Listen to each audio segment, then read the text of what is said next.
Goeiedag en welkom by dag 29 van die Pad van die Kruisoordenkings. Vandag gesels ons oor om vas te hou aan die rooi tou. Nou met die uitdagings van die lewe voel dit dikwels of ons op die rand van ineenstorting staan. Ons mag dalk die gevoel hê dat ons vasgevang is in situasies waarvan ons nie kan ontsnap nie. Verlies, teleurstellings en onsekerheid toets ons geloof en ons vermoë om vas te staan. Dit is in hierdie oomblikke dat ons herinner moet word aan die sterkte van Jesus. Die sterk tou wat ons anker in storms en is die een wat ons krag gee om voort te gaan. Soos die rooi tou in Rahab se huis 'n reddingsboei teen die vernietiging van Jerigo was, so is Jesus ons veilige toevlug. Rahab se storie is een van oorlewing, van geloof en vasberadenheid.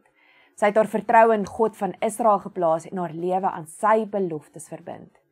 Hierdie verhaal wys hoe God se kinders red en versterk te midde van uitdagings. Net soos Rahab het Jesus self ook die pad van lyding met vasberadenheid gestap.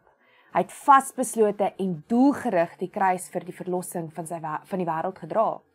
Sy gehoorsaamheid aan die Vader en sy liefde vir ons het hom versterk, selfs in die donkerste oomblikke.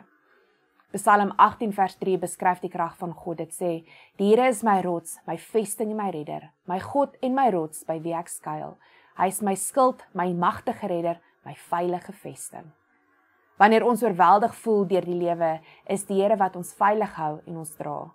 Jesus is ons rots, ons veilige toevlug en ons sterkte tou. Plaas jou vertroue in en op hom en ervaar hoe hy jou deur elke storm en uitdaging dra. Kom ons bid saam. Here Jesus, dankie dat U ons rots en sterke anker is. Wanneer ons swaar kry en oorweldig voel, help ons om ons oë op U gefestig te hou. Vergewe ons vir die kere wat ons op ons eie krag probeer staatmaak en nie op U vertrou nie. Gee ons die vasberadenheid en geloof van Rahab, sodat ons U stem kan gehoorsaam en op U beloftes kan bou. U genade is genoeg en U is ons skuilplek in alle storms. Lei ons, versterk ons en anker ons lewens in U. In Jesus naam, amen.